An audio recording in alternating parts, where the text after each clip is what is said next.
We can see it, thank you. Okay. So as I said earlier, I'm Dr. Noshina Furfre. I'm from the Service Priorities Coordination Directorate at the Provincial Office for Department of Health and Wellness. And my two colleagues from Rural and Metro will be giving an overview of the service-related issues once I've given the provincial overview. So just an outline of what we will be presenting today. We will be looking at TB in the province pre and post COVID-19. We will also be presenting progress on the implementation of our provincial TB response plan. We will look at a localized multi-sectoral approach and implementing a whole of society approach. We will look at funding of TB services and initiatives, some of our advocacy and health promotion activities that we have been leading in the province, and then the perspectives from rural and metro. So firstly, just in terms of TB in the province and the effect that the pandemic has had on it. So if you look at the graph on the left-hand side, you will notice that every time we had a wave for COVID, the testing, so the gray area would indicate the wave and the testing would be shown in the red.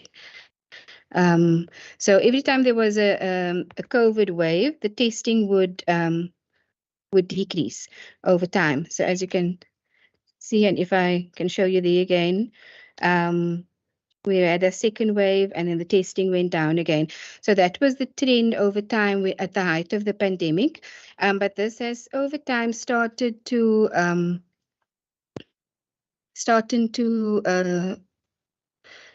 what is the word? Sorry. Stabilize, yes, stabilize. So the sharp increase in the total of gene expert occurred in 2020 after a drop of testing during wave 1 of the COVID pandemic. The longest period of increase in testing was between March of 2021 to November 2022. So though there's a relative increase in the rate of the total gene expert tests done, it has slowed down in 2023 compared to last year.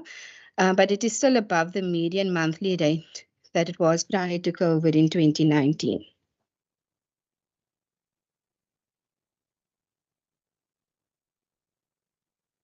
Okay, and so this, I'm just waiting for it to change on your side.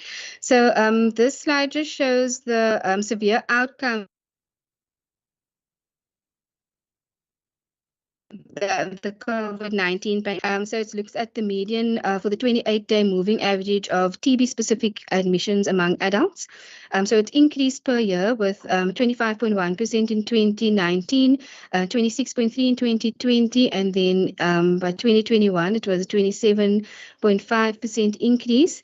And then it also looks at the deaths during admission for TB-specific admissions in adults, and that also increased from 2019 to 2021. So what this is telling us is that patients are presenting to our services much later, where they have the disease has progressed, and that is why the number of deaths during admission has also increased.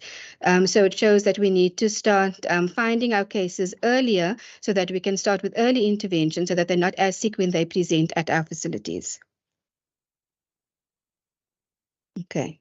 And so this is looking at our TB cascade within the province, and it looks at the period of October to December 2021. This is the latest data set that includes TB treatment success rates as well. So you do know that people are on TB treatment for a long period of time, and so when we want to look at the overall performance, that includes the success rate, we are looking at it not retrospectively. So we're not looking at data that is current, because people who are on treatment now will only be able to know the success rate in a few months or a year from now. So what this data is telling us is that of the head.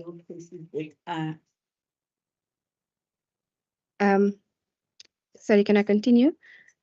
Okay, so of the head counts that are screened at our facilities, 74% of our head counts were screened for TB. 3% of the people screened positive for investigation. 94% of those patients were then the investigation was done on them, of which 17% of the 94% was confirmed TB positive. So of the 17% that was confirmed positive for TB, 91% were initiated on TB treatment with a treatment success rate of 69%. So the outcomes for this cohort was that 91% of patients diagnosed started on treatment. Like I said, the success rate, 69%. The loss to follow-up rate was 26%. So 26% of patients who were initiated on treatment didn't complete their treatment, and then there was a 3% death rate as well.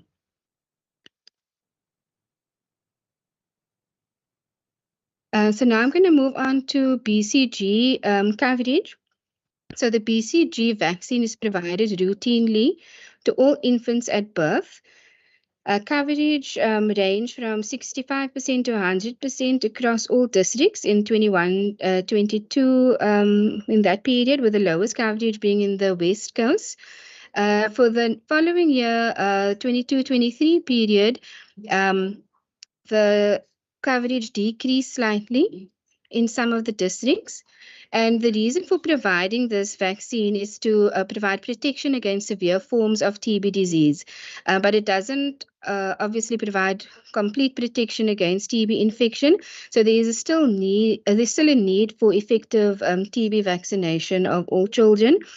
Some of the reasons for the decrease in coverage was that there was, if you look at the number of births during that period, there was a lower number of births. So that could have resulted in the coverage being less because there were less children that needed to be immunized against TB. So now I'm going to move on to our TB response plan. So the key as part of the TB response plan, there are 4 main areas. It's prevention, case detection, linkage to care, and then adherence, counseling, and support. So in terms of prevention, we have TB preventative therapy, and this includes contact tracing and then treatment regimens. So we have implemented shorter treatment regimens. We have our 3HP regimen that was implemented from December. And we also have new guidelines that have come out that we are in the process of just having signed off at the various policy and various task teams that needs to approve the regimens before we then start implementing that. But that is in process, and I will give you a bit more detail on that in one of my later slides. And then as part of prevention, we also have health education. So we have our public-facing TB dashboard, which is we will. One moment, Doctor. Please proceed. So we will be showing you snippets of the public-facing TB dashboard when Metro and Rural presents later. We also have our TB Check app, which is a simple and convenient way to screen for symptoms of TB. Then in terms of case detection, what we are currently rolling out is a new guideline on targeted universal TB testing. So this requires us to acquire more gene expert kits to be able to do this. We also have digital X-rays, which assist with the detection of asymptomatic clients. So a lot of the other tests, you're required to have symptoms before they will test you. You would, but there are cases where people are do have TB, but they are asymptomatic. So the digital X-rays allows us to detect these cases. Then there's urine lamb, which is also an easy-to-use kit, but the linkage to care has been an issue, and we have been struggling with uptake of this particular method. And then, like I said, we have our TB Check app as well. Then in terms of linkage to care, we have quite a few initiatives there. So we have our SMS notification of results, and this is done centrally by the NHLS, where the results are SMSed directly to clients who test for TB. And we also have telehealth projects where we use a contact center to support and follow up with patients who have tested positive, and so that they can effectively link to care and be started on their treatment. And then we also recently sent out a circular on community screening and testing, where we are looking at strengthening the role of the community health worker to follow up on clients at community level. And then the last focus area is our adherence counseling and support. So earlier this year, we had our counseling strategy approved, which focuses on making every contact count. So at every point where a patient enters the health system, and there's an opportunity to engage with them and have brief interventions and encourage adherence to their treatment. We have our whole of society approach, which addresses our social drivers. And then we're also looking at differentiated models of care. So that strategy was also approved earlier this year. So now I will just go into a little bit more detail. So of all of those initiatives that I've presented on the previous slide, we are focusing primarily on our targeted universal TB testing and our TB prevention therapy. So these guidelines have been finalized by national, and we have started rolling out the implementation of TACT. I will use the abbreviation for the rest of the presentation. And like I said, we are still working on finalizing our provincial implementation plan for TPT. So implementation of TACT, the circular H24 of 2023 focuses on this. We highlight our eligible groups for TB testing. And this is regardless of TB symptoms. So it's our HIV positive clients who are on ART. They require annual testing. We have newly diagnosed HIV positive clients, those including those who have returned to care after being lost to follow-up. HIV positive clients that are pregnant, at their first antenatal booking, they will be tested. And people who have received TB treatment in the previous 2 years will be eligible for annual testing. And then people who are close contacts of a person with TB within the previous 12 months. So what is a close contact? A close contact is all people, family members, and other individuals, regardless of age and HIV status, who have had significant exposure or have shared the same enclosed space or living space with someone for one or more nights or for frequent extended periods. Will range from up to 3 months before this person has started on treatment. So that is just the definition of a close contact. And then there were other things that we also took into consideration when we were rolling out TACT. So it looked at our facility and laboratory readiness. So we needed to identify who the target group was. So it's, like I said before, HIV patients on ART, those who are at differentiated models of care or in clubs, newly diagnosed, HIV positive and pregnant, close contacts, and people who have had TB in the last 2 years. So what this entailed was there would then obviously be an increased number of sputum collections. There would need to be time, space, logistics, sputum booths, for example. It meant that there would be a higher administrative burden. We would need to focus on managing the child contacts. We would require our case identification registers to be rolled out, communicating results, the recall process, and management of the higher TB load. So it's not as simple as just testing. It would mean your counseling, adherence support, and all of those other services also need to be strengthened as part of this process. And then also looking at the increased volume of sputum testing in the labs and the turnaround times. So all of these discussions were also had as part of developing the implementation plan for TACT. And then the next slide will focus on community-based screening and sputum collection. So this was also, like I said, a circular that was finalized recently, and it's a SOP, or a standard operating procedure for TB screening, testing, and sputum collection, and it involves the training of community health workers to collect sputum, integrated into our community-oriented primary care approach. So I'm not sure if you're all familiar with the COPC approach, but it's also just looking at how using a multi-sectoral approach, making sure that at community level, there's linkage to care and support, and we can give you a deeper information on that if you require that. Then we also have a focus on high burden or hotspot areas, and then contact tracing and linkage to care is also a focus of this approach. So it's really trying to strengthen our community-based services as part of the whole systems approach to addressing the issues around TB. Then in terms of TB preventative therapy, so we had the interim guidelines had specific eligibility criteria, but with the new guidelines that have come out, there's an expansion on the eligibility for TB preventative treatment. So who are the people who qualify for this? It's all close contacts. So it's using a test and treat approach, and it includes children, adolescents, and adults. It's people living with HIV. Mainly adults, but children and adolescents as well, newly diagnosed, pregnant patients regardless of the CD4 count and new TB exposures. And then there are special groups that require special consideration. So they are HIV negative, but they're also at risk. So it is like your dialysis patients preparing for organ transplants, and people with immunosuppressive conditions.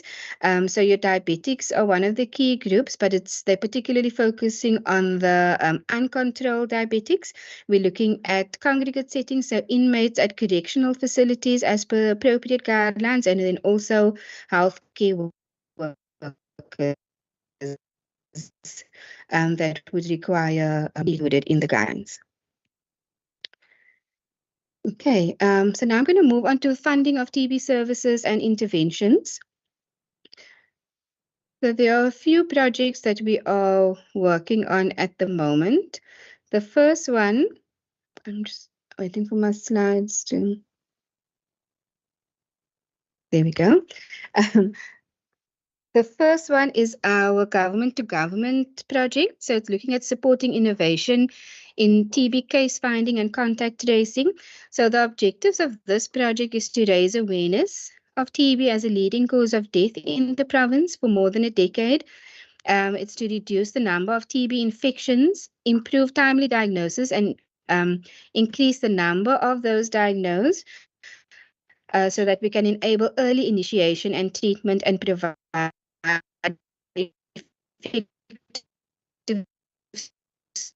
support to improve treatment completion rates. And then all of this is also obviously to meet the global and local commitments of ending TB by 2030. So some of the activities that have been, as I mentioned earlier, for contact tracing and community-based testing. There's pilot projects that are taking place in the metro and the southern western substructure, also to rural districts, Overberg and Garden Route. There's been appointment of additional staff to assist with this project. And as part of the pilot project, they have conducted to date 4,050 gene expert tests.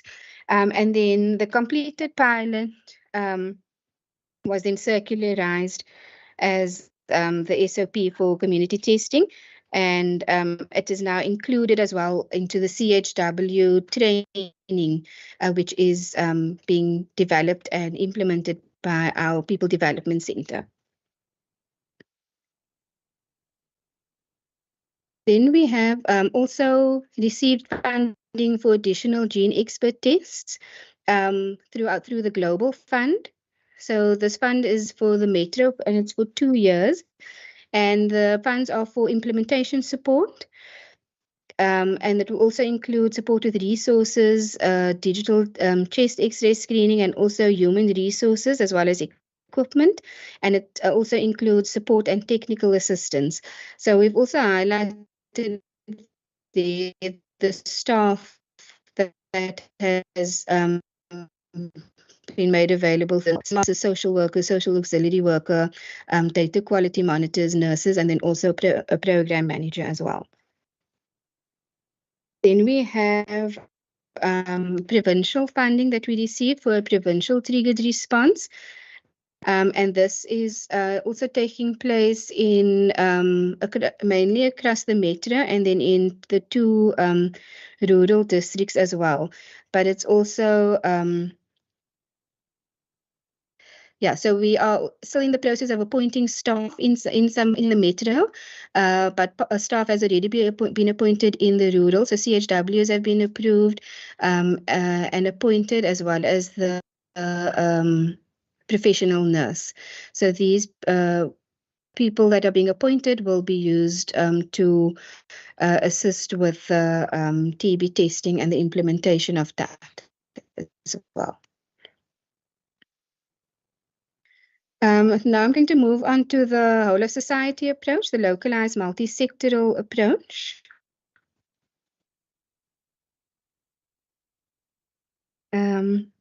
So basically the whole of society approach is looking at how we can incorporate the various sectors. So it will include government, civil society, public-private partnerships, and also individuals and communities, with the main purpose of improving positive health behaviors and health outcomes. So the implementation approach for this response, you can three key areas. So it would be location specific. So where, what is the place where this intervention needs to take place? Population sensitive. So who is our target group? And then profile informed. So what are the reasons? What is the data telling us in terms of why we need to then implement within a particular area? And then that becomes our service package of how we would, based on the information we receive for a particular area and the needs expressed in that area, the package will then be developed according to those needs. So localized response to addressing TB. So what this entails as well is, so it's identifying suburb level hotspots through geocoding home addresses of patients who are attending facilities. So using the local data and knowledge to inform the local response, and it's aimed at creating a shared understanding through a multi-sector analysis, identifying appropriate intervention and assessing capabilities and needs. And then based on this, we would then agree on roles and responsibilities of the various government departments, business and private sectors, NGOs and NPOs, and then the community as well. And then once all of this is done, obviously implementing the package and evaluating, monitoring and evaluating and adapting as we learn. So it's using health data and socioeconomic data, as well as tacit knowledge, to have a data-led and evidence-driven approach to addressing the TB challenge in the province.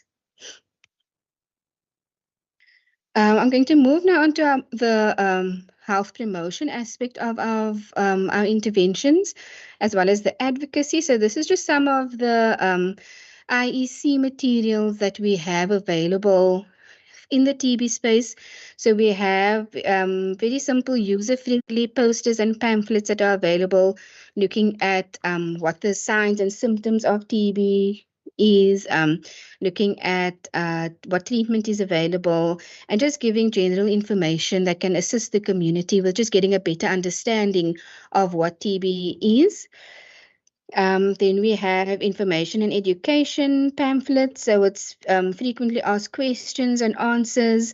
We have pamphlets around returning to TB care safely. So giving them reasons, why do you need to return? Why is it important to keep healthy? Why do you need to finish your treatment? And then also information around what happens if I get TB. So I think with the stigma that's also around TB and the lack of information, this is very important, so that people can stop being as afraid of it and realize that as the more we know about it, the better we can do to address it and start on our treatment and that type of thing. And then this is just like a success story as well, where it's a pamphlet of a person who has successfully completed treatment, just as a form of using champions to motivate people to continue, and showing that it doesn't have to mean it's not a death sentence, and that people have overcome it, and you can still be successful irrespective of having had TB within your lifetime. And then this is the TB SMS awareness. So a lot of people aren't aware of the TB test results via SMS. So this is just another strategy that we have put into place through our comms colleagues and working together with us, so that people can be more aware of the fact that they can receive the results via SMS as well. And that they don't need to take another day out of work, for example, to go and get the results. The results will be sent directly to them, and then they can proceed from there. And then, so I think that covers the wellness promotion. So I've just got a few key points. So we recently attended the 11th South African AIDS Conference in Durban, and part of that AIDS conference, there was a very there was a focus on TB as well, and the integration of TB and HIV. And as part of it, there was also a pre-conference TB in Daba, which also focused on TB HIV integration and provided an update on the national TB recovery plan, which focuses on the same key focus areas that I mentioned earlier, but they're also starting to put a key focus on social behavioral communication strategies as part of it, the adherence support component of the various pillars within the recovery plan. So integration of TB and HIV was discussed at length at the commissions. There was one key discussion around taking stock of the post-pandemic South African response to HIV, TB, and STIs, and then also evaluating the current funding of TB, HIV interventions and identifying gaps so that we can provide appropriate funding where it's needed to address the problem. And then they also highlighted the National Strategic Plan for HIV, STIs, and TB in South Africa. So now that is my provincial overview I have completed. I will now hand over to Dr. Tron to focus on the perspectives from rural health services.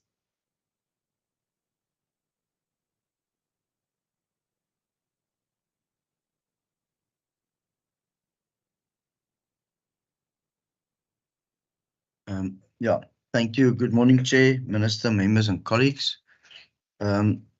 So the rural health services compiles of the districts of the Cape Winelands, the West Coast, the Overberg, the Garden Route, and Central Karoo. On the dashboard, you can see the various cases by sub-district, with George sub-district having the most TB cases, followed by Drakensberg and Breede Valley, and Langeberg, Witzenberg, which are all in the Cape Winelands, the Cape Winelands has got the highest burden. The hospital that I manage, Provincial TB Hospital, is situated in Worcester in the Cape Winelands. And so we've made many strides in TB, and with a lot of improved data collection and information management tools, as well as awareness campaigns, we've made huge strides in TB in many cases, but there's still lots of work to do. Still awaiting a good TB vaccine to help us in this disease. You can continue to the next slide. Thank you.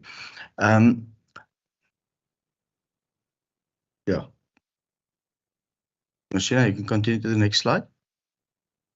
Yeah, I've changed it. It's just a bit of a lag. There we go. Thank you. So in terms of screening, which is extremely important, we've changed.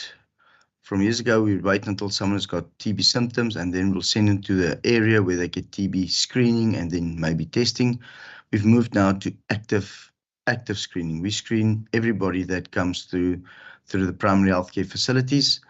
We're working with all our partners and NGO partners to do active case finding in especially the high burden areas. And this is within the community and the facilities. And we focus on TB screening in every area of a primary healthcare clinic, and especially including the children younger than 5 years. So if you want to know what's happening in the adult TB community, we look at the number of children under 5 that are infected with TB and have got TB disease. The children under 5 is a good indicator of knowing what's happening in the adult community. Then we also use the community-oriented primary care approach. And what this means is we design a specific approach for a specific community in a specific geographic area. And we address their needs according to the resources and partners available in that area. So for instance, the Toast River community on the N1 is a fixed, non-mobile, non-migratory population. We need a different intervention for an area like the Hex River Valley in the Dorans, where we've got a lot of seasonal workers and migration happening, language barriers. So we look at the stakeholders available, and we design a specific approach for that specific area. In terms of prevention, extremely important to continue with the infection prevention and control focus. Again, whole of society should be involved. We need to educate our communities on TB, how to suspect when a family member's got TB, to ensure that they are informed and go to the clinic for testing, or talk to the community health worker when visiting the homes. We need to ensure that they understand if someone's got TB in the house or suspected TB, that you have an open window policy, even in closed areas, whether it's transportation or in the homes. And then ensuring continuity of care and linkage to care.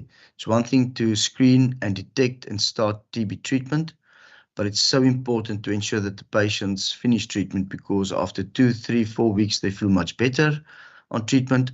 And then it's difficult for them to understand why I should take 3 or 6 months medication if I already feel better. So the importance here is that the referral pathways between the acute hospital upon discharge of primary healthcare clinics or to the home or community. So a patient is admitted ill with TB diagnosed at the clinic or at the local hospital. But how does the hospital ensure that that patient upon discharge is either linked to the clinic, the home, or the community-based services?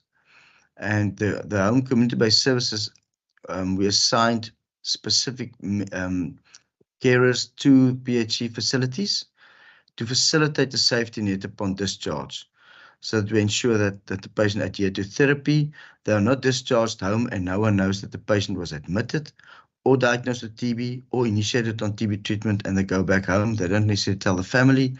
So the link between the acute hospital is extremely important and the primary healthcare setting. Then the decentralization and integration of drug-resistant TB. So usually the expertise would be at the TB hospitals, where all drug-resistant patients were admitted.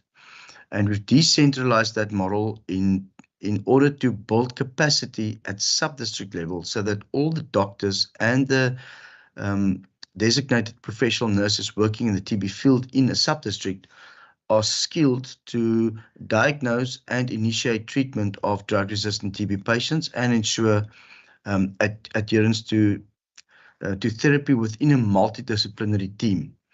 It's not only a doctor or nurse that should be part, but the family and physiotherapy and whoever in the multidisciplinary team should be involved in taking care of the patient. The TB hospital still provides the clinical governance support, ensuring that the correct treatment, because it is complex, ensuring correct treatment is given to a specific patient. And so there's always good communication between the primary healthcare setting and the expertise in the TB hospital. The PHIS, Primary Healthcare Information System, was implemented where we have live TB data capturing at a primary healthcare facility. And this ensures the early detection of loss to follow-ups. So the professional nurse at the clinic can see who did not come to the clinic today to collect their medication, and they can link with the community health workers to ensure that the patient is traced to prevent loss to follow-ups. The challenge is that the link of the information system between the, especially level 2 hospitals, like Worcester, Paul, George, the link between the level 2 hospital and the primary healthcare setting in terms of the information systems is not yet fully functional, and that's work in progress. And that's important to ensure adherence to therapy and link to care. Then we have the VULA electronic application, which is now used for admissions to the TB hospital, where primary healthcare doctors can use the app and ensure that the request for admission to a TB hospital is done, and there's communication between the primary healthcare and the TB hospital in terms of the VULA app. Capacity building. We encourage our doctors now to do a diploma in infectious diseases. It's for years not been TB anymore in TB hospitals, but it's much more complex with HIV and all related infections. Then the challenge in terms of the link information system between the level 2 and primary healthcare setting, in terms of the primary healthcare information system and the hospital information systems, we're still working on improving that link. We've seen, especially during the COVID time and post-COVID, severely ill patients admitted to the acute and TB hospitals diagnosed with TB. And we need to improve the communication on health-seeking behavior, education of our communities, when to seek help, because we admit patients with very low CD4 counts with HIV and progressive TB disease, which impacts on the length of stay in the hospital. And they are very, very ill. So if we could detect earlier and start treatment earlier, it would help a lot. Pediatric admissions to TB hospitals, we still have at Brooklyn Chest and Provincial TB hospital wards for children for drug-resistant TB, which is complex and takes long to cure, as well as the severe cases of meningitis and disseminated TB. So it's not ideal to have children stay for long in a TB hospital. So that's one of the challenges we are working on continuously and see how we can improve on that. And then the migratory population, especially in the X-River Valley or the Citrusdal area or in the Langeberg areas, we initiate a lot of people on treatment during seasonal times, but we lose them due to job opportunities. And so it impacts on the treatment success rate. And so we will have a 60% success rate where in other areas with non-migratory populations would have a 90% success rate. And then the administrative burden on the clinical staff remains a challenge due to all the compliance for the Auditor General, national, provincial data that needs to be done and captured at facility level for each patient visit. It does have a tremendous burden on the clinical staff, and we lose a lot of clinical hours per day. Thank you very much.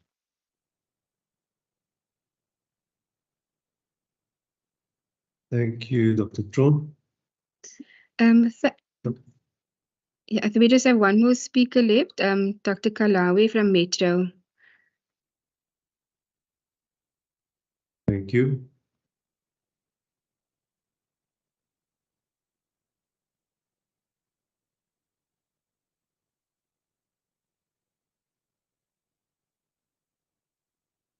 Okay. Good day.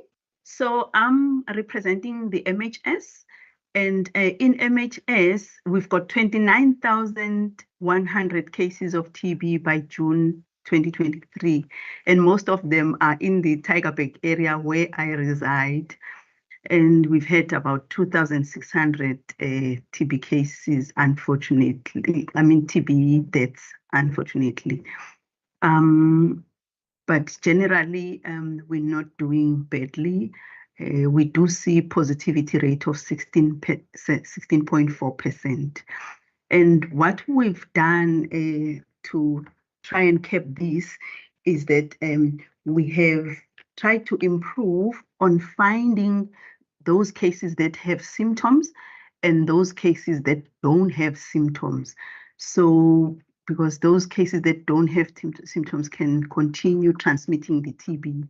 So we test them all those patients that are at risk of getting TB. And then we investigate them timeously using short tests that make us to find the TB as soon as possible. And then we make sure that they are linked to care with the help of the laboratory that sends them SMSs to recall them. And we also use NPOs that go to their houses to recall them. And then once we get them, then we give them the treatment depending on whether they have the latent TB, then we give them TPT. And then those that have disease, we treat the disease with the treatment which has been shortened at this time. And then what we've done very well also is to make sure that our facilities are one-stop shop. So most of the TB facilities look not only at the TB, they look at other things, the other diseases of the patients to make sure that we treat the patient as a whole. And then we've got what we call single patient viewer, which helps us also to monitor our patients and to make sure also that we recall them on time if the results don't look good or if they need to come back to the facility. Next. Next slide.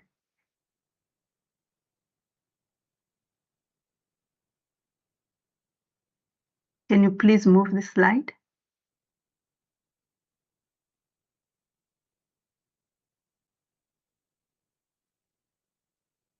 Can you please move the slide? It's coming, Lucy.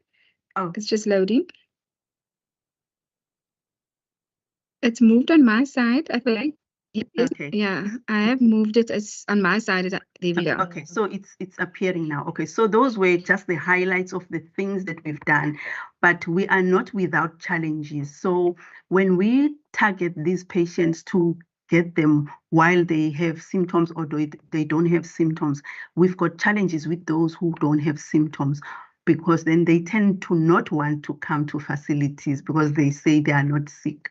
And we've had cases where there were safety issues where in a gangster infested area, one of the clinician was actually pointed at gun to say, the patient was saying, "I'm not sick, go away."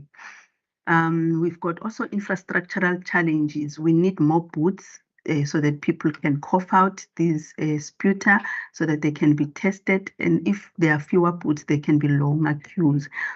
And then also when we try to link these patients to care, some of their cell numbers are not working, they've changed.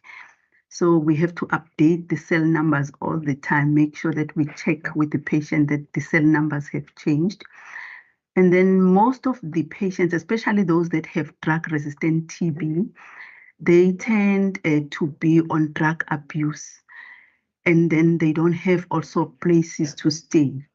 And this can be a challenge because then they don't come back for treatment and they continue out there to spread the TB.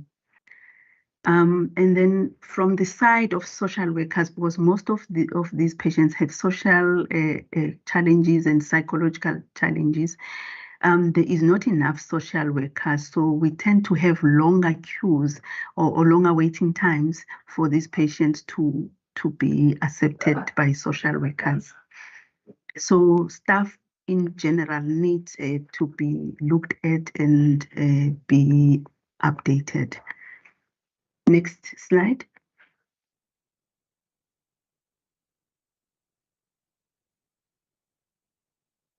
I'm just waiting for Okay. it to. So with these challenges, what we are actually suggesting is that we, as the Department of Health, cannot alone be looking at the TB because it's got a lot of these social determinants. So we need an intersectoral approach. We need SAPS to be on board, especially after I had seen this challenge of gangsters pointing at clinicians. We need SAPS to assist us. We need environmental health specialists. We need auxiliary social workers for all those psychosocial challenges and so forth. And then with regards to the infrastructure and the waiting times, it would be helpful if the infrastructure is improved. And then the sooner we move to the digitization and less of manual registers, because they can be very industrious to the clinicians, it would help a lot. And then we also need to move towards a more rapid molecular tests, because the shorter the time for diagnosis, the quicker we give the treatment, and then we stop the transmission of TB.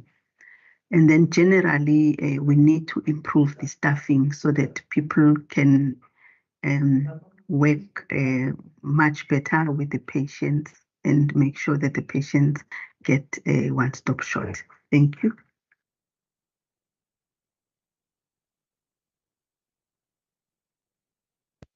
Thank you, Nosi. So just to summarize, so basically what we have covered in the presentation is that because of the COVID-19 pandemic, TB services were interrupted, and that did cause some challenges, but the testing levels have returned to pre-pandemic levels. The positivity rate is reducing, even though we are not yet where we want to be. We can see a slight shift there.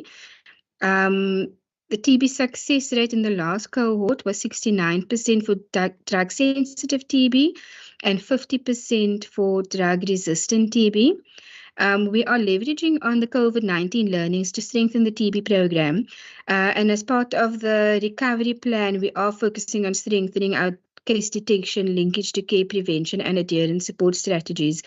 And then also the localized trigger response that's focusing on context-specific interventions that's led by data and evidence. And then our advocacy social mobilization is also a foundation pillar as part of our TB programmatic response. Next steps, just quickly, is to look at nurturing and sustaining key partnerships with other government departments, civil society, and all stakeholders, advocating for a stronger focus on inclusive or flexible routes to driving patient-centered care, and supporting retention in care through our differentiated models of care, telehealth, and also strengthening our psychosocial support. So addressing socioeconomic drivers through psychosocial support services in the form of our Making Every Contact Count counseling strategy. We are also looking at strengthening mental health services and developing psychosocial rehabilitation programs as well. Provision of nutritional support, school retention, economic empowerment, interventions to address gender-based violence, stigma reduction, and also alcohol and substance abuse harm reduction interventions. And this is just some acknowledgements to the colleagues that have assisted us in pulling this presentation together. Thank you very much. Thank you very much, Dr. Vervry, and all who presented this morning. As the chairperson indicated that he will be leaving the meeting at this point in order to attend to his upcoming trip. Honourable members, on the agenda, we are now in the question and answer session. Unfortunately, I see that the slides are not numbered, but can I please ask that members do perhaps raise their questions in the sequence of the presentation as we have received them, and perhaps you have made your notes also accordingly in order for either the minister or the department to respond accordingly. I do see some hands. Let me just acknowledge them in the order. The Honourable Windvogel, and then Honourable van der Westhuizen in that order. Thank you.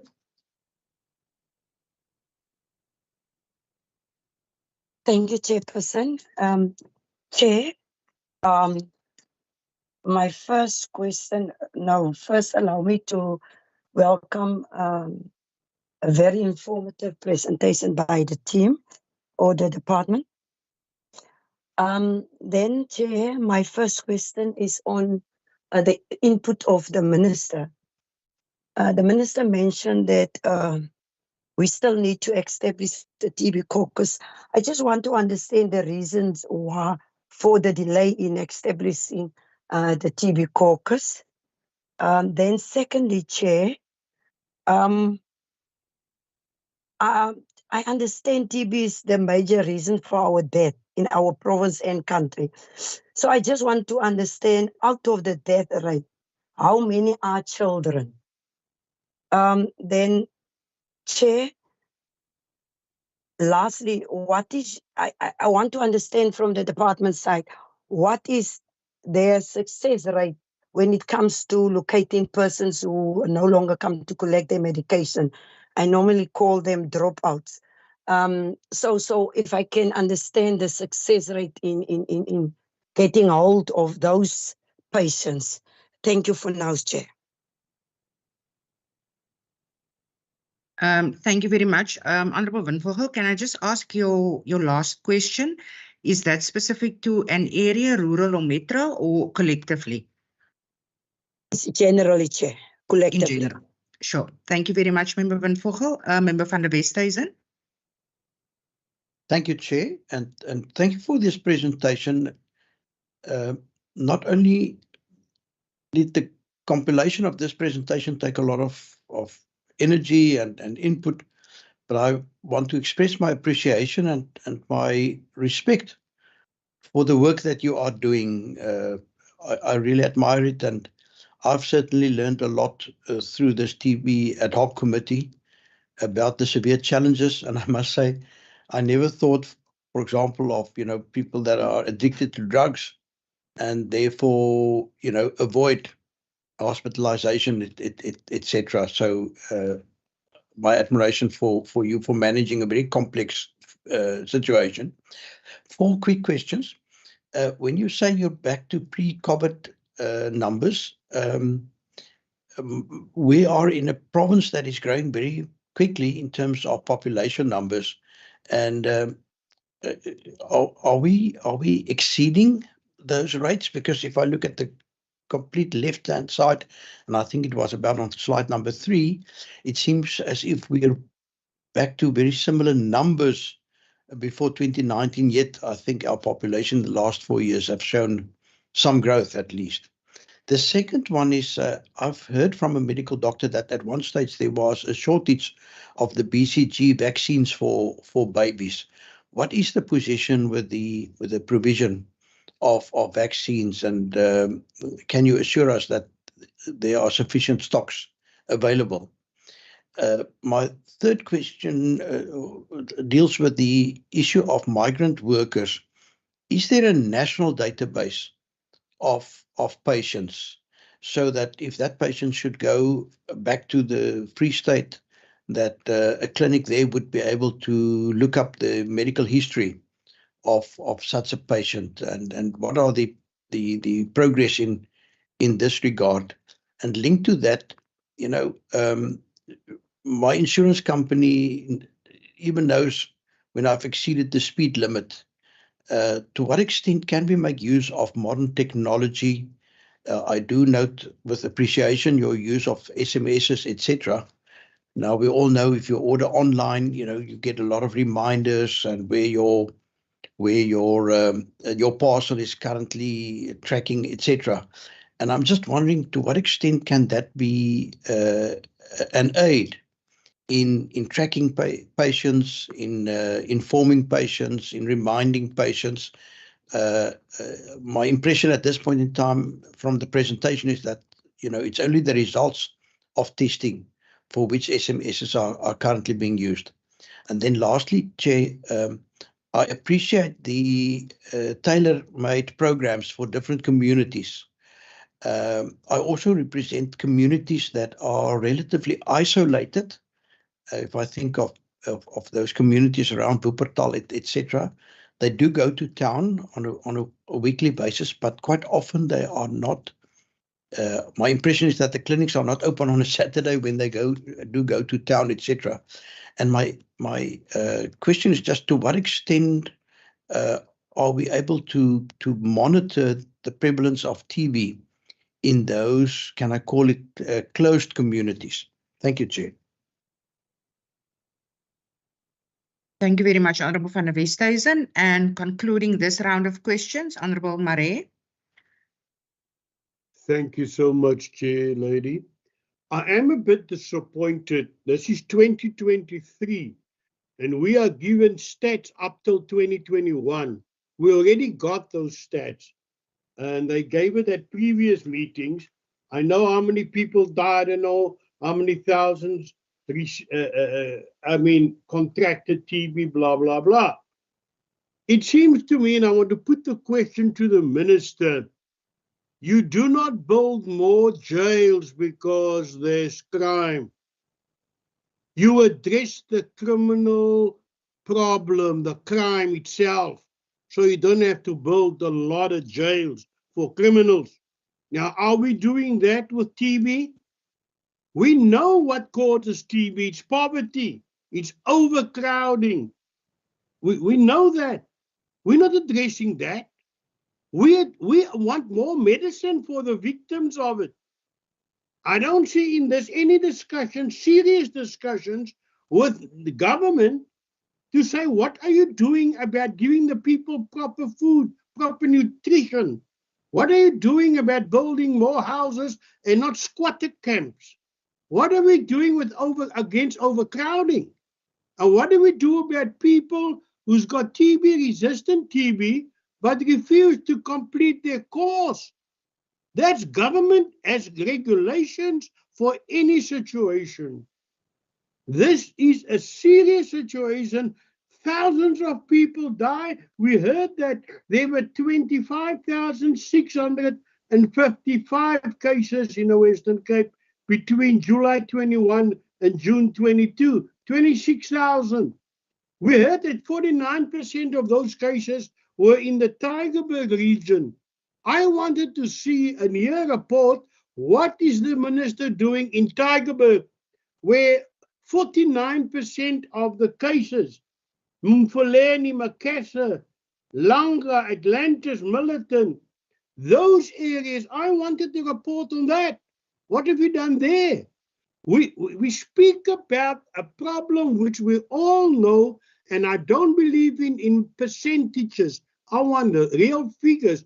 To quote 16%, 5% there, it means nothing. We want to know, is that 5% 100,000 or is it 5% 20? What is it? So I'm a bit disappointed, Speaker. Thank you very much, Honourable Maree. That deals with your question. Minister, I am going to give you an opportunity and then the department representatives to please address the remaining questions. Thank you. Thank you. I think the question was about on the TB caucus, am I right? From yes, that's correct. Yes. Yeah. Okay. The background is about the initiative of having a global TB caucus, starting from at a higher level with the involvement of the multinationals like WHO and so forth. But the whole aim, it was about to make TB as part of a political will. In this context, so the structure is about at the provincial level, and then there's also at the national level. NBNB, it must be legislators, which is not necessarily the executive, because within the executive we have got a provincial AIDS council and TB that is being chaired by the premiers, and then all the departments are involved. But on the other side of the legislators, you have a TB caucus, which is already you have used the parliament provisions of having ad hoc committee. Congratulate you for that part of it. However, what needs to happen now, when you do the submission, that it was of the acknowledgement that now Western Cape has got a TB caucus, and also you subscribe to the Barcelona Declaration in terms of the commitment. And then it becomes part of the South African National AIDS Council and TB kind of the provision. Currently, I think it's 4 provinces, Gauteng, Limpopo, can't remember the others, KZN, that are already part of that. Now, what is the function, roughly, of the TB caucus? It's not only about, I did mention in terms of to advocate for allocation of budgets and ring fencing for the TB reporting, and also about the review the legislation that inhibits access to TB if there's such, review of progress on the program against set targets, and perform site visits to stop TB and call role players, including the public institution. But what needs to happen, just as we do with the Provincial AIDS Council and TB, there should be a civil society or others representation in regard to focusing on social aspects, socio-economic aspect of fighting TB, which we as the Department of Health wouldn't be able to. Just make an example. I made an example, I think like now, like you made an example about the substance abuse and drugs, where you'll find that there's interlinkages. At what extent that you could be able in your constituencies also to not only to for the advocacy, education, social mobilization, in regard to what's improving TB outcomes, but targeting some of these hanging fruits and all of those in regard to that. So the process is about first submitting to the national level to acknowledge that we are part of the structures. You'll see now when they correspond, instead of only corresponding to us through the Premier as the chair of the Provincial Council and TB government side, they will also correspond to the Speaker, because although the Speaker is supposed to chair it, it doesn't matter whoever chairs it, was part of the ad hoc.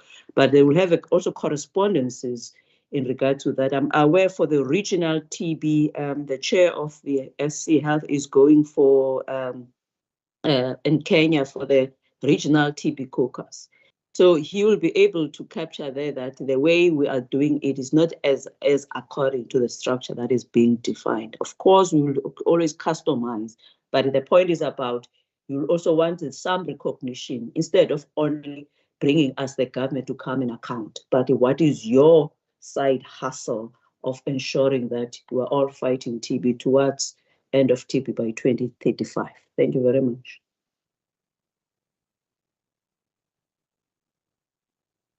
Thank you very much, Minister. The remaining questions, Dr. Vervre, are you referring them? Chair, if I can, Dr. Vervre Dr. got kicked off for a while, so I'm gonna pick up on some of them, and then I'm gonna ask Dr. Mudley and others to also jump in. She got kicked off the network, unfortunately, for a while, but she's back on, and she can. Is she back on? I think I see her back on, so she can jump in when she as required. Her network probably unstable where she is. Chair, we can on Member Van Vogel's questions, we can provide the data. We've got quite a detailed dashboard, TB cascade, and dashboard. What's attached to the slides, and it does deal with partly deal with Member Marais' question when it comes to the rural and mental health services. That those dashboards that look, as you would recognize them, looks like much like the COVID dashboard. Those are summarized versions, but we can actually provide the detail of the demographic breakdown of how many children within the dashboard have TB. So I'm, for example, looking at some of the details, some of the demographics here from the 1st of June to the of January to today, actually, literally, and got some of the detail from the PHDC, our data center colleagues. So it actually breaks the demographics down in age bands. So 0 to 4, for example, 5 to 14, 15 to 24, etc. So they're sort of 5-year age bands that is broken down into. So we can actually take that total TB cases that you see on those slides, the first slides on each of the metro and rural dashboards. So for example, I'm looking at the rural dashboard page now where it's 24,079 TB cases. We can break that down into those 5-year demographic age categories, and we can provide that to the to yourselves. It also breaks down the cases, it breaks down the testing done, those initiated on treatment, the laboratory confirmed cases. So we got quite detailed cascade. And as partly deals with Member Maria's question as well. The treatment, the delivery, the treatment success rate, of 69% obviously implies that 31% of people did not conclude their treatment, or around 30%. That obviously varies, but let's call it 31% then did not successfully conclude their treatment. And Dr. Mudli can indicate maybe she's got some idea of people collecting the medication, but we do have obviously a very clear program of the linkage to care, and that initial and that loss to follow-up rates, that will give us an indication of collection of medication and completion of treatment. Member van der Westhuizen asked about, are we exceeding the numbers? Member van der Westhuizen, as you see in the first 3 or 4 slides, you're quite right. Those are provincial numbers that Dr. Furfrey indicated. And it does give us a sense of the overall admissions and TB-specific admissions amongst adults having increased. Now, we actually would want that, because part of our thinking is that if the TB treatment success rate, if the TB case rate goes up, the detection rate obviously means that we perhaps not doing enough testing. So we want to expand testing, and we actually want to pick up the people who have TB, and we want to admit them in hospital so that we can provide them with treatment and put them onto treatment as required. So that is technically, that's actually a good thing. And because we know that during COVID, as the Member van der Westhuizen pointed out, that the numbers of TB testing had dropped, we actually want to increase the TB case finding, case detection, and therefore putting people on treatment. So those numbers on slide 3 actually means that we're doing better in finding people and putting people onto treatment.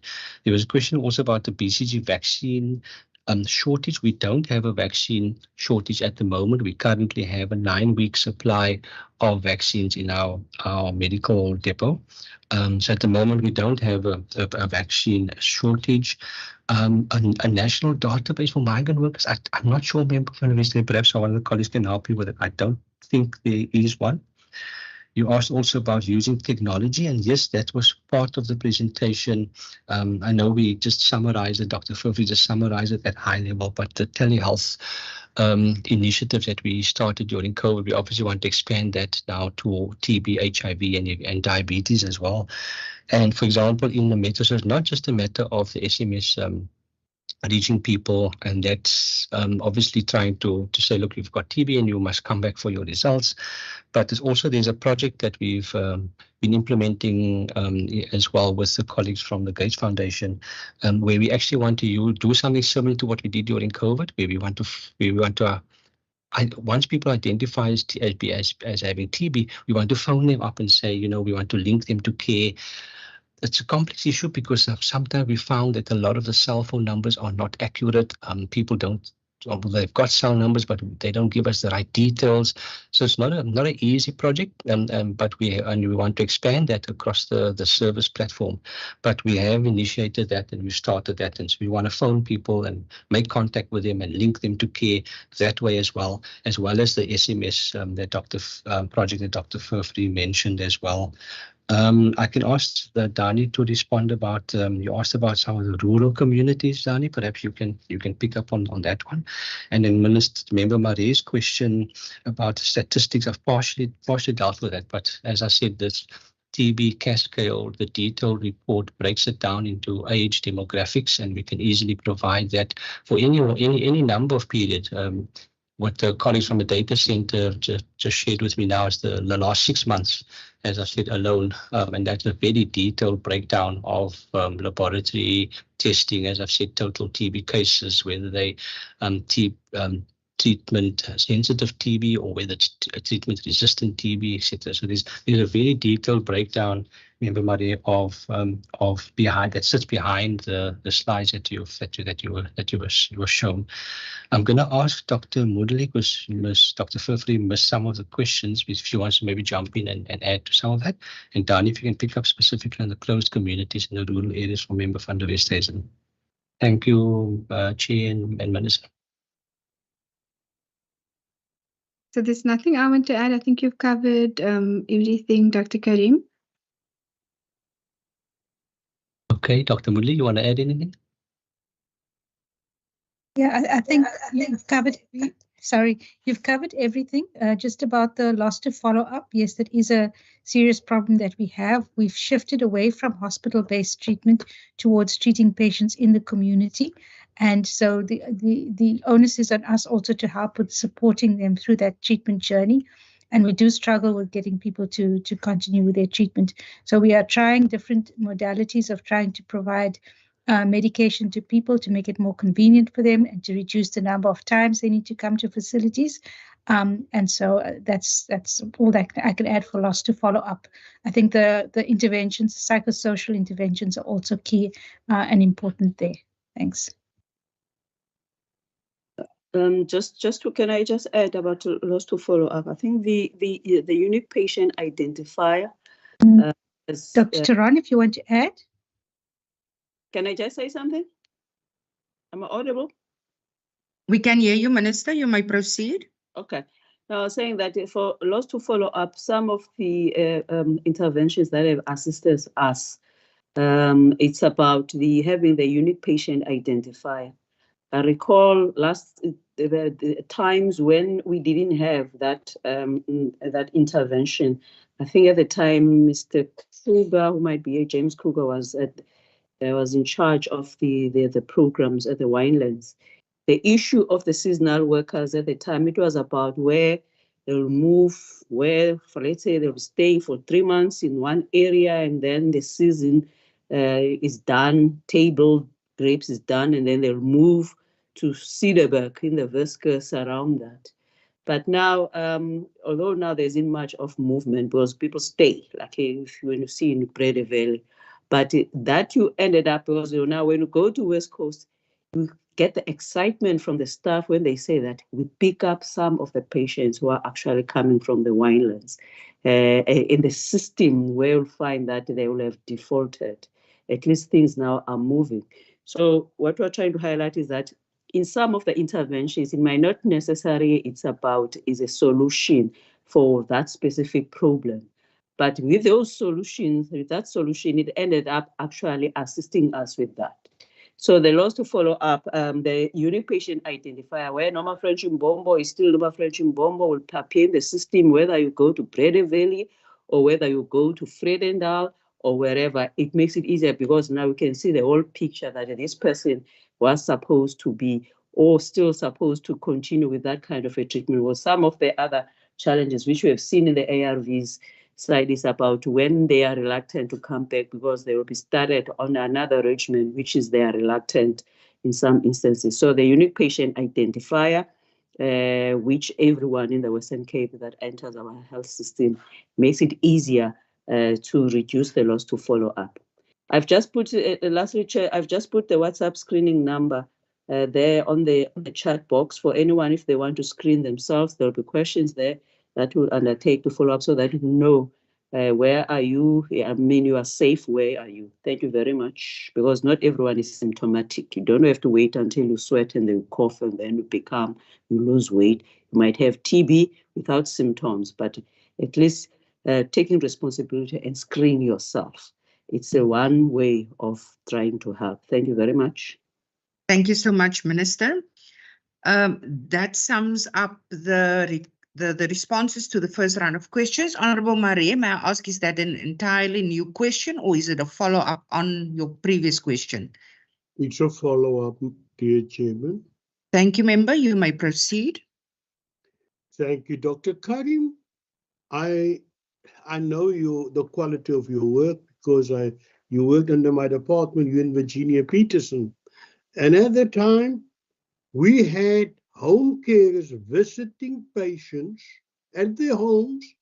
The reason why they sometimes cannot come to the clinic is because they don't have transport, they're too sick, or there's other reasons. We can't just assume that these people have neglected to turn up or take their medication. Do we still have that system in place? If not, why not? And then I want to know what nutritional resources, doctor, can be made available to people who are poor, and because the immune system is so low, they are easy to contract tuberculosis, especially later on HIV, because the people who end up don't die of HIV, they die of tuberculosis, but the immune system is so poor that they're easily recipients of the TB disease. So what nutritional assistance are given to people who are poor? Are they only given medicine and injections? And what about upping their nutrition?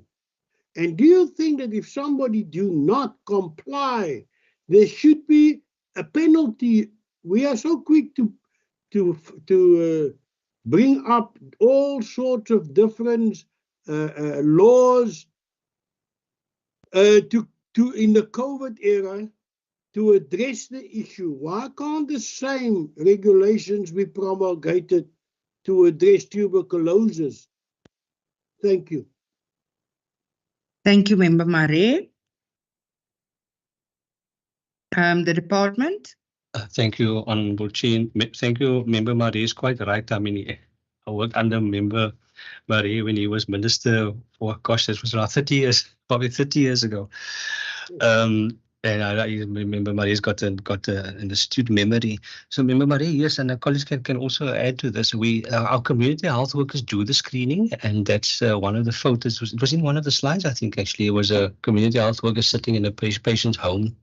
So Member Marie is absolutely spot on with that. There are people who cannot get to our services, who can't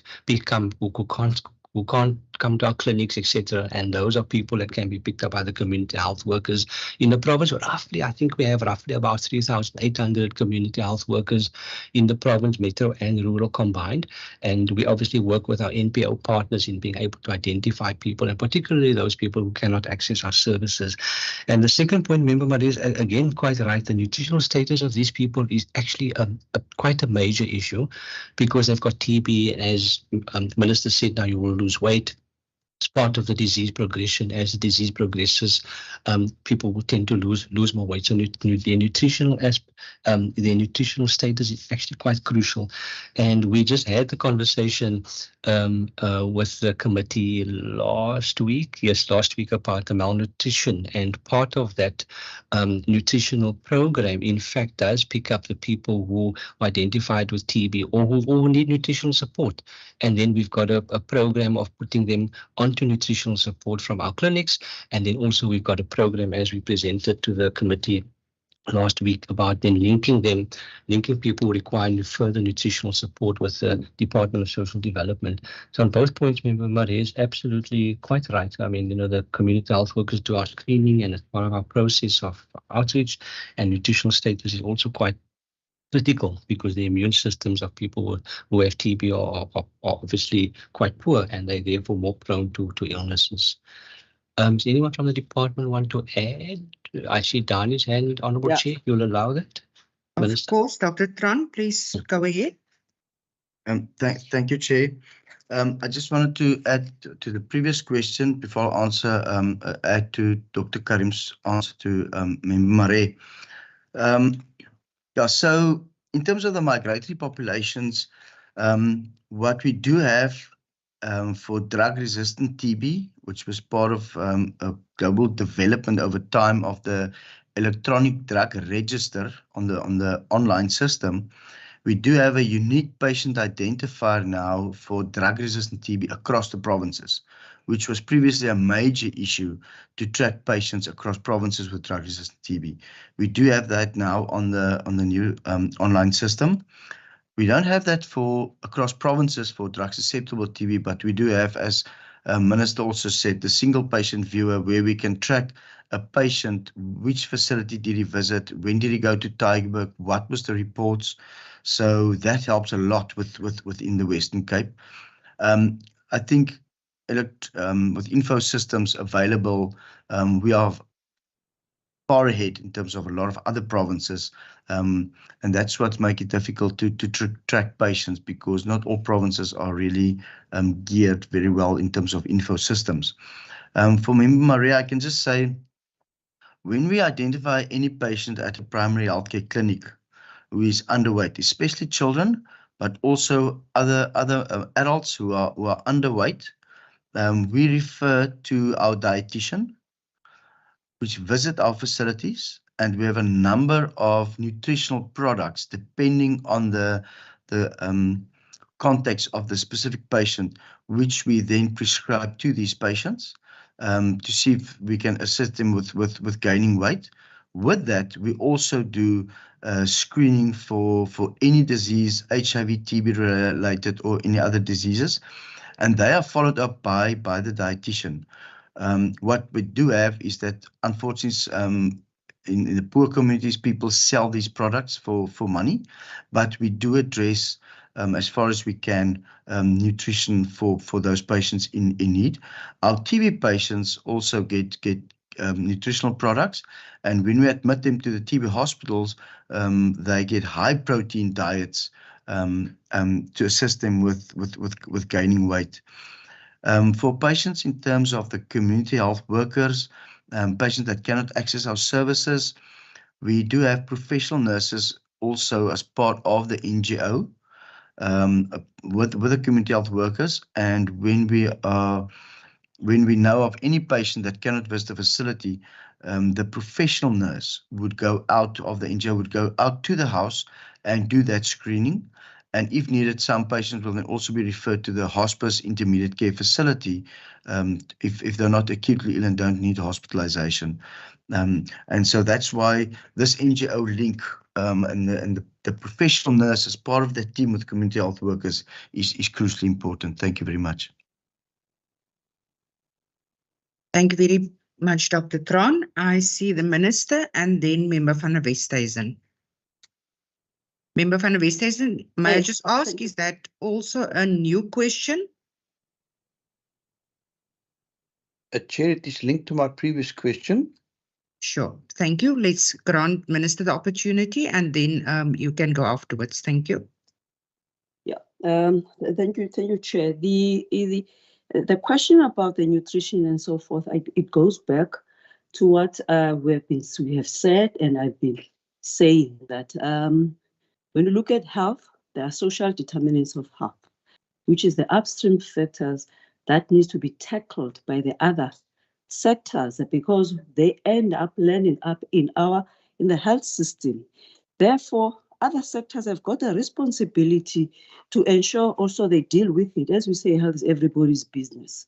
For example, some of these patients, it's not that they ended up being not, their nutrition is compromised just because now they've got TB, now they're on treatment. Some of them, as Dr. Karim has indicated last week when there was a presentation, although I was not there, on the issues of the stunting and malnutrition. But some of them, you find that there's a whole lot of people going to bed hungry. And then by the time people ended up having these chronic conditions, it aggravates the whole of their nutrition status. In health, we talk about make food to be your medicine, meaning that all the nutritious food you need to take without even having any illness. But because of poverty, because of unemployment, and then they end up people, by the time they have the illnesses, that's when their condition worsened. Therefore, again, the responsibility of the TB caucus or this committee, it's about, we cannot have a situation where we have got the whole lot of the farming communities, including even in the metros, 5 districts, there are mostly farming communities, including the metros, who are the biggest producer of food. We cannot have a situation in an area when the majority are the producers of nutritious meal, but we have got a malnutrition. And we are expected as health actually to give them food. We don't get budget much for the budget for food except for the supplements. Therefore, that's why I was saying that even Brede Valley, as the team has indicated, that there's a high level, there's a TB in that area, and also people need food. It cannot be, it must come from us. So when the economy team or agriculture government, they are coming to present to you, you can ask them, even in this committee, to say, can you give us the spread of where there's a distribution of food and all of those, so that you can be able to question and use the data that how come in this area, when the department presented, there's a high level of malnutrition, there's also a high level of TB. What is it that you are doing in assisting them? We don't have new money for food. Therefore, it needs other sectors to take responsibility, so to avoid a situation when you ended up making medicine to be your food. It shouldn't be like that. Food must be your medicine. Help us. Make sure, bring food to the table to the people. Thank you very much, Chair. Thank you very much, Minister Mbombo. Member van der Westhuizen. Thank you, Chair. Chair, my question relates to my initial one about these deep rural communities, if I can use that term, and their access to health services, which, as I've said, quite often, even the mobile clinics don't, visit these communities, and I understand that because I think there's a reality of the cost. The economic realities just mean that these people do not have that kind of access, and unfortunately, they also don't always have the transport. So my question is, let's say, for example, you go and visit a mobile clinic because you have another illness. Would you then be tested, I almost want to say automatically or by default, for TB as well? And if a patient does test positively from one of these deep rural communities, does it mean that, that community will then be, can I call it, made a point of focus to try and because my impression is some of these communities may have no TB prevalence. Obviously, that is great. But then if we do pick up that somebody has got TB in that community, it may be, from my lay understanding, that there are quite a number of people in that community that do not necessarily come to the clinic, but that may be infected. And my previous question was, would we then be drilling in on such a community? Would we then send out somebody to such a community to do, can I call it, almost community-wide testing to try and get that whole community on treatment or for them all to recover? Thank you. Thank you very much, Member van der Westhuizen, for that loaded question. I see Member Barnes, and I believe that will conclude our second round of questions. And then immediately after Member Barnes, I see Dr. Tron's hand up. He can then proceed. Member Barnes. Thank you, my former Chair. Chair, my question will be on a slide that I've seen here that is speaking on drug-resistant management that gets integrated into primary health care in the process of building capacity at sub-district level. Chair, I suspect that this is a continuous program. But like Member Marais would say, one would at times love to see the figures as to how far are we with what we are doing and how many clinics or hospitals have received this training or are part of this integration as is shown on the slides. If one can just get an indication of that. Sorry, apologies for that. Then my second question, Chair, will also be mostly also clarity more than a question, Chair. I think in the past one would have had known there were isolated TB hospitals or clinics.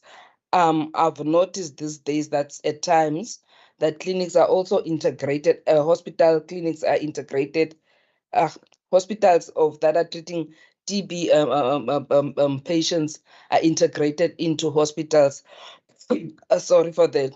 One would also want to have an indication, Chair, as to how many TB hospitals that are just TB hospitals.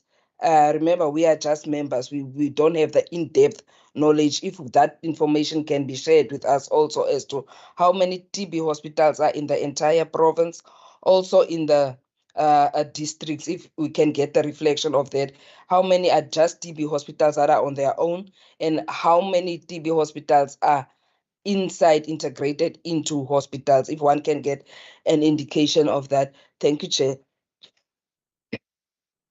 Thank you very much, Member Barnes. Dr. Thron, can I ask that you reply as per your previous indication? And then Dr. Karim, you can perhaps just relay what is left of the response to the responsible official, please. Thank you.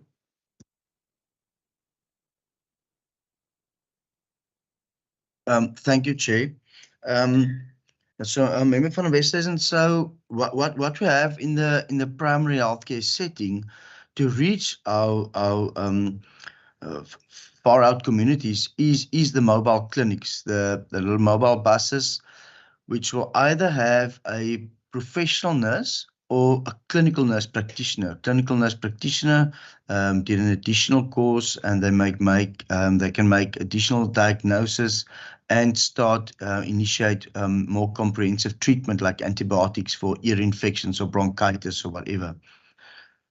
So depending on the area, you can either have a professional nurse or then a clinical nurse practitioner assisted by a nursing assistant or a staff nurse on the mobile bus. And they've got specific routes that they either drive every 2 weeks or once a month to reach these communities. And part of that package of care is a comprehensive package of care in terms of screening and preventative services at least. So screening for TB, HIV is always part of the package. If someone is tested for TB and diagnosed with TB, the household and close contacts should be screened. And the wonderful thing, it's actually very special to drive with these nurses on the mobile bus on their routes. The relationships that they build with these far out communities is very special, because all these people know this is the sister that always visits us. Where in primary healthcare clinics, you never know who you're going to see. It depends on the day. You don't necessarily see the same healthcare worker. So these mobile clinics, the sisters would go out on the farm. They drive on the farm between the vineyards. They're looking for Uncle Pete because he didn't get his high blood pressure medication. So it's actually very special to see, and they do provide a wonderful service to these communities. We don't have clinics open on weekends. That's not our package of care, but the mobile clinics are very, very, very important link. Their feedback to the primary healthcare manager is also very important, and that's why each sub-district should have a monitoring and response unit where feedback is given in terms of what is seen in the field and what are the challenges and what should management do about that. And then on the question of the drug-resistant TB, so there is 6 TB hospitals currently in the Western Cape. Brooklyn Chest Hospital is the main one for the metro, but part of the West Coast also drain to that Brooklyn Chest Hospital. Then we do have Sonstraal TB Hospital and the ID Infectious Disease Hospital in close to Malmesbury. Sonstraal is in Paarl. They also admit drug-resistant TB patients. Then you have Provincial Hospital in Worcester, which admit drug-resistant TB patients as well as susceptible as well. And then we also have Harry Kumay TB Hospital in George. The reason, I remember, for the decentralization was that when the drug-resistant TB numbers were very high, the hospitals could not admit all the drug-resistant TB patients. And so many were in the sub-district and initiated on treatment there until the bed becomes available in the TB hospital. And we then realized when 1 or 2 of the doctors at a TB hospital resigned, then you lose that expertise. And in the sub-district, the doctors were never capacitated to deal with these patients. So what we did, we trained the professional nurses in the TB rooms and 1 or 2 of the doctors in the clinics to assist. And they link with the TB hospital to ensure that they give the correct treatment and that the patient is followed up regularly, and that the home-based carers or community health workers ensure that the house is visited for contact screening and contact management, and infection control measures are put in place in the house, and the healthcare workers will assist with any sick letters needed for the employer of that client or patient. And yeah, so that was the main reason. We do see a decline in numbers definitely in our setting, of which Provincial Hospital is part of. We had much higher drug resistant TB numbers in 2012 and 14 and 15 than we have currently at the moment. And I also think that the new drugs that came available for the treatment of drug-resistant TB has ensured that we have much better adherence and also outcomes of these patients. If there's any other question related to that, you're welcome to ask. I hope I addressed the questions. Thank you very much. My apologies, Dr. Tron. Dr. Karim, may I ask, is there any other further response that you wish to direct?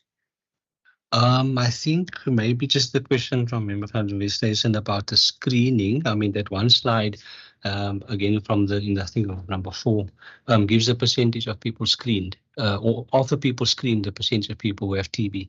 So we definitely do screening at all our facilities, and that's part of the TAT response plan as well, that we in fact expand the criteria for those who are screened. So anybody, for example, I mean, just one of the categories that Dr. Furfrey presented on that slide, contacts. We'd not in the past previously screened for contacts. Now, contact by definition, obviously, it's important how we define that contact. And in that slide that Dr. Furfrey presented, the definition of a contact is listed there. But so contacts, for example, of somebody who's of a TB index case, so contacts would now also be screened along with the 5 other categories that are listed. So our intention through the TAT response plan is, in fact, to increase the amount of people screened for TB, and we sent out that circular some time ago to all our facilities. And then I think that covers it. I think Dr. Tron also presented on the integration of drug-resistant TB at the sub-district level, and that's part of our whole overall response, Chairperson and Minister and members, is obviously to expand the criteria for those who are screened, but then also obviously to make the linkages at the local level, where people like Dani works and the other colleagues work at the localized level, so that we can make sure that that nurse knows who the people are who have TB through the TB treatment action list, and that nurse can then go to that community and follow up that people. And if the people don't get there, then they'll, like Dani spoke about, people will then be sent to the home to go and do the testing. Thanks, Chairperson. I don't know if Minister wants to add to that. And thank you very much, Dr. Karim. Minister, would you like to add to that?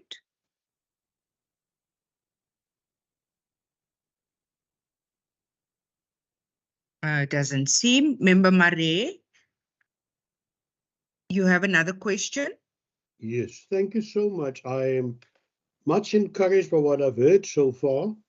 I just want to ask the department, the volunteers is something that I want to zone into the unemployment at the moment. Did it affect volunteerism to the point that there's less volunteers? Because the people themselves are struggling and they must have extra jobs to earn a living because of unemployment.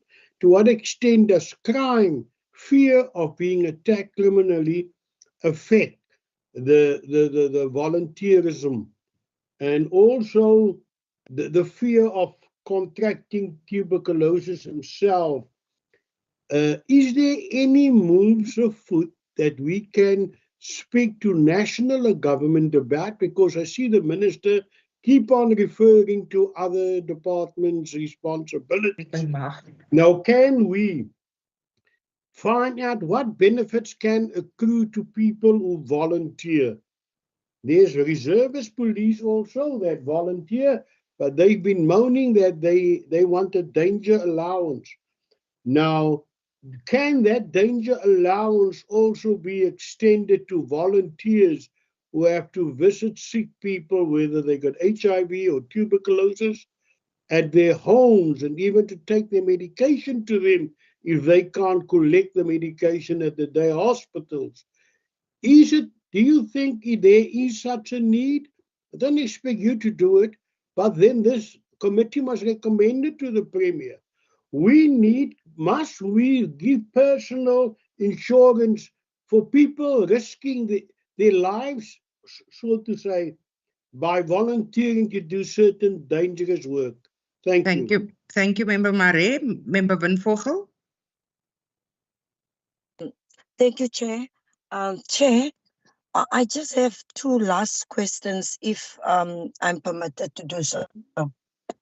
You may proceed, Member. Thank you.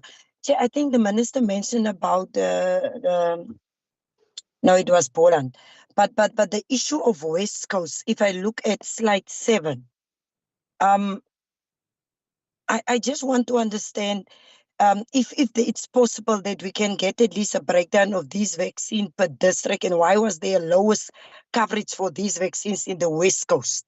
Then lastly, Chair, the province has been really struggling to achieve some of its annual targets when it comes to TB. Can I therefore check if this strategy helps in any way in terms of improving the province performance on TB programs? Thank you so much, Chair. Thank you very much, Member Van Vogel, and then Member Klaas.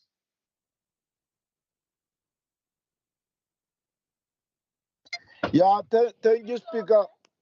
I've listened. Thank you for the presentation and everything. And that thing shows us that there is a progress. There is a progress in this process. There is a progress, and it's very good. My request now is that I don't want to ask question. I want just to comment. Because when I ask question, it will be make sure that I listen all these things carefully. I'm with all those members of parliament who explain this thing that there is a question when they say that the percentage is not very important.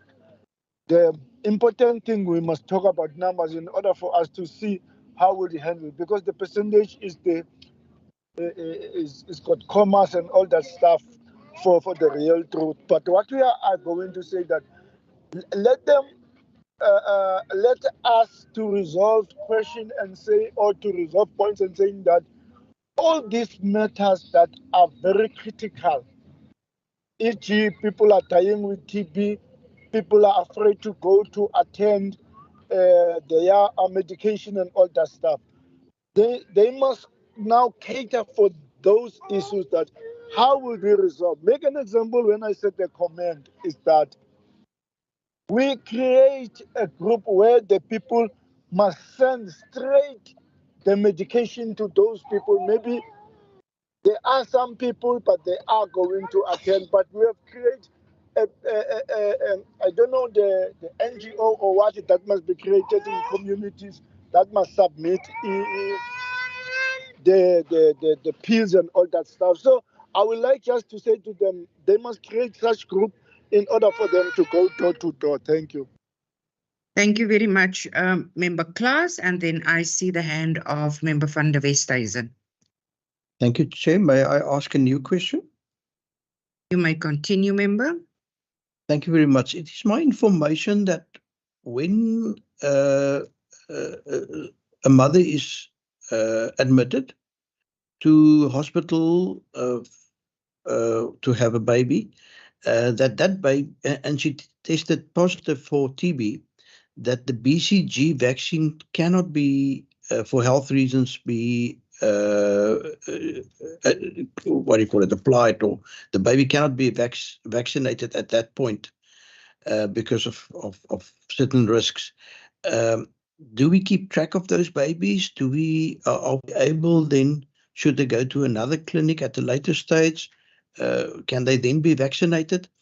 Perhaps if you could just explain the protocol in that regard. Thank you. Thank you very much, Member van der Westhuizen. I do not see any further hands. Minister, would you like to address some of the questions? And then again, Dr. Karim, I will depend on you to please relay the necessary questions for response. Thank you. Just a quick one there. The team will respond to the others. But the quick one, it's about the issue on the on whether there could be volunteers visiting the sick. I think, as I indicated earlier, we'll want to work with everyone because health is everybody's business. However, without necessarily compromising the issue of confidentiality, because the patient needs to be treated also in the privacy and all of those. That's why we do have community health workers who are working in regard to that, to do that. But it doesn't stop that the community, civil society, and probably even in your constituents, because you will know them in regard to that. But we don't want a situation where that the patients as confidentiality is fine. But we cannot make it as something official. As I'm saying that in your constituency, if you feel like that Auntie Sarah needs some kind of a help, and you know Auntie Sarah, you'll get a permission from the Auntie Sarah. You get a permission from the Auntie Sarah in regard to that. Can we come and visit you without necessarily even, it doesn't need us in regard to the to the issue of the consent, but it's a community responsibility. It's also trying to tackle the social determinants of health. I think that's all I wanted to respond about that. It can be done, but it doesn't for every sector to participate.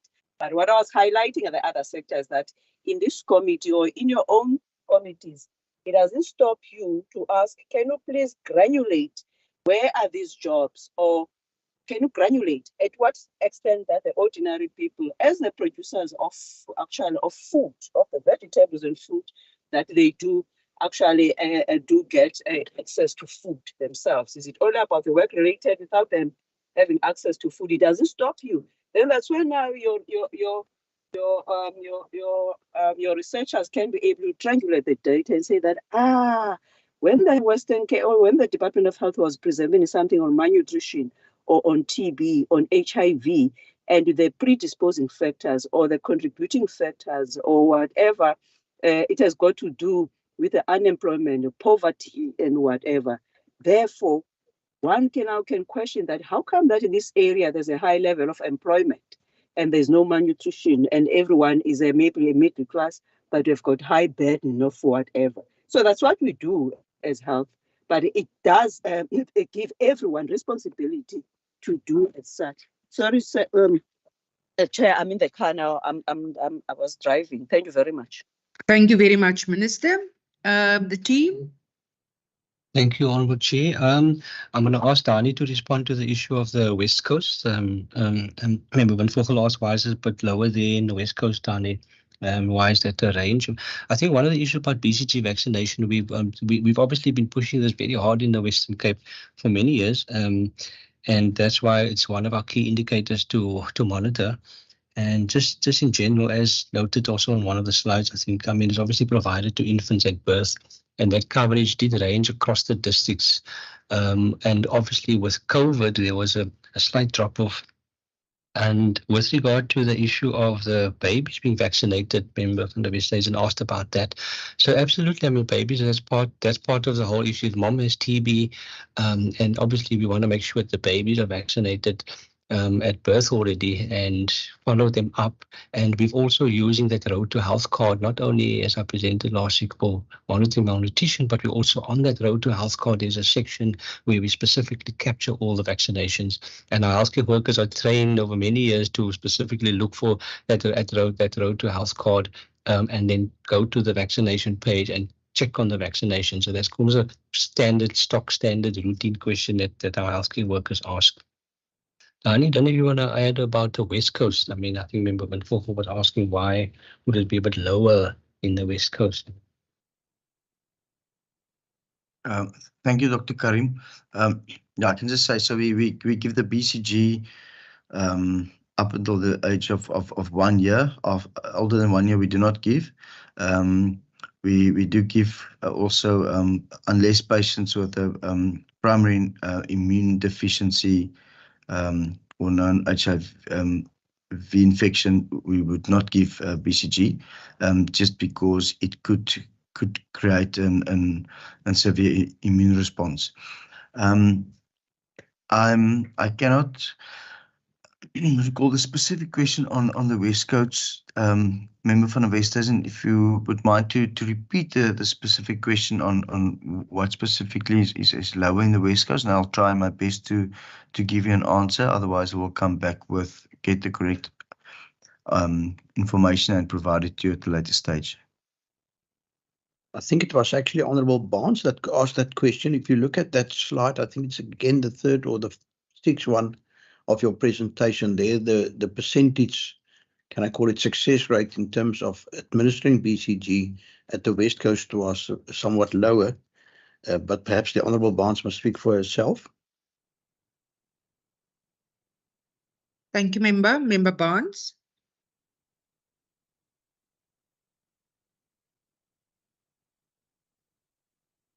Chair, my question has been answered. My question was on the drug resistant. It was not me.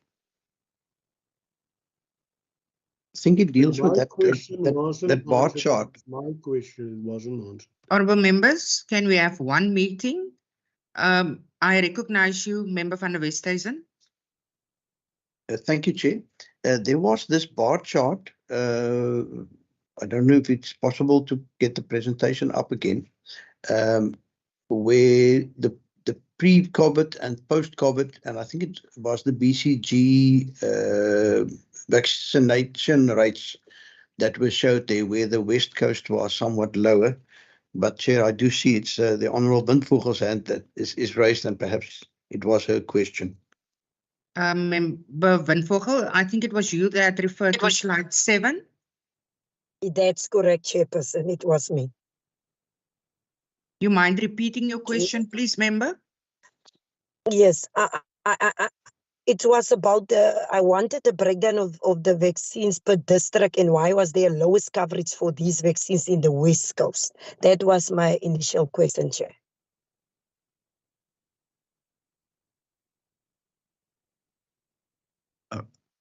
Chair, can I try and respond? You may, Dr. Tron. Thank you. I can only give you my hypothesis. There was previously stock out of BCG vaccines in a certain period, and we had to list all the babies that were born that did not get BCG, and then we had to trace them and ensure that they actually do get BCG. That could be one of the reasons. And the other thing from West Coast District is there's extreme rural areas, far to reach areas and communities, vast distances, which could have an impact.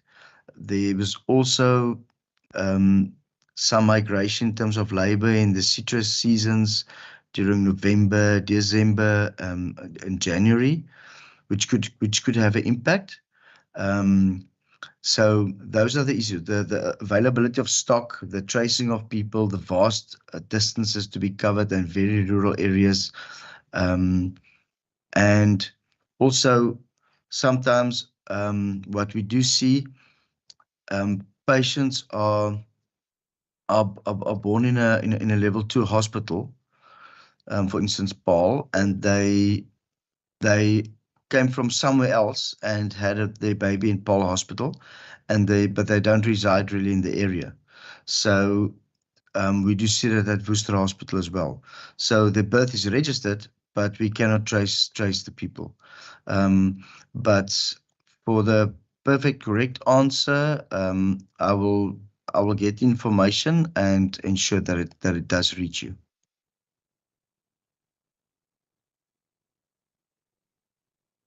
Thank you very much, Dr. Tron.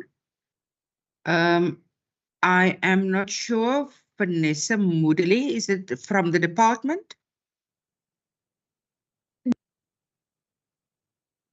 Yes, but it's Dr. Perfect. Yeah, I'm just speaking on Dr. Moodley's laptop. So just in terms of the data, there has been a discrepancy. So the current indicator they use, the population as a denominator. So they look at the number of BCGs administered in the total population and not of under 1 year old, and not necessarily the number of BCGs given for live births, if that makes sense. And then when we look at the population versus the live births in all of the districts, there is quite a big difference in terms of population, between population and live births for the West Coast, whereas it's not, the difference isn't that great in the other districts. So that could also be why they are reflecting to be covering less in the West Coast. And then what Dr. Tron said as well, it could be that they're not giving birth in the West Coast. They're giving birth somewhere else, so the birth is not reflected under the West Coast live births, but then they get immunized in the West Coast. Dr. Furfrey, thank you very much. Honorable members, at this stage, can I ask if you have any other questions, or what perhaps is left you would also be able to execute as an action step or as a recommendation to the department? Member Mare? Chair, my question, which I hope Dr. Karim or the Minister could answer, I ask, should we give an incentive to volunteers, or should we give them personally for life insurance for the tasks they're doing? We're living in a dangerous period. Some of these people work till late. Some of them go to danger areas. Some of them are scared that they might contract the disease themselves. Shouldn't they qualify for some form of gratuity? And I know the minister always says it's another department or it's another department. There is something like a cabinet at national level, and that cabinet becomes one department. They take one decision which binds all ministers, not only the health minister or social services, but the whole cabinet is bound by a cabinet decision. Should we elevate this request to national level, yes or no? Member Mare, can you please conclude with your specific question to the department based on this morning's business? Well, this is this morning's business. We spoke Thank you about very volunteers. We spoke about volunteers. Thank you very much, Member Mare. Remuneration of volunteers. The department has caught your question, and I'm sure will duly respond.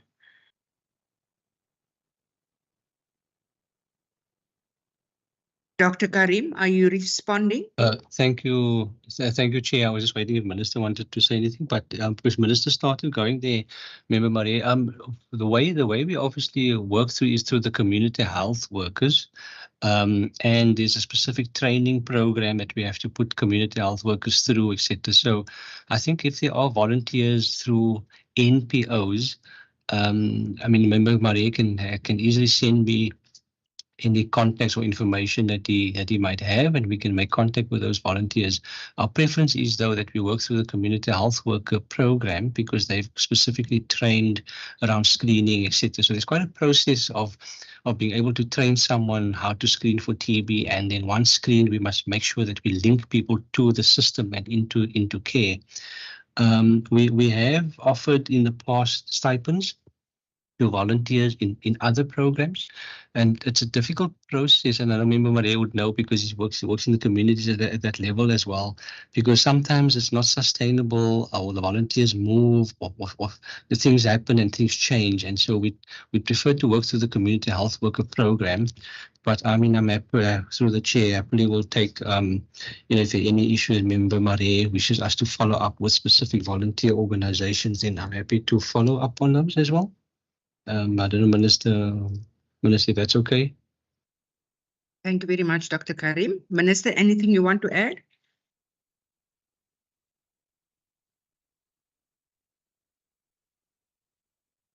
Doesn't seem at this stage. Honourable members, are there any further questions or comments?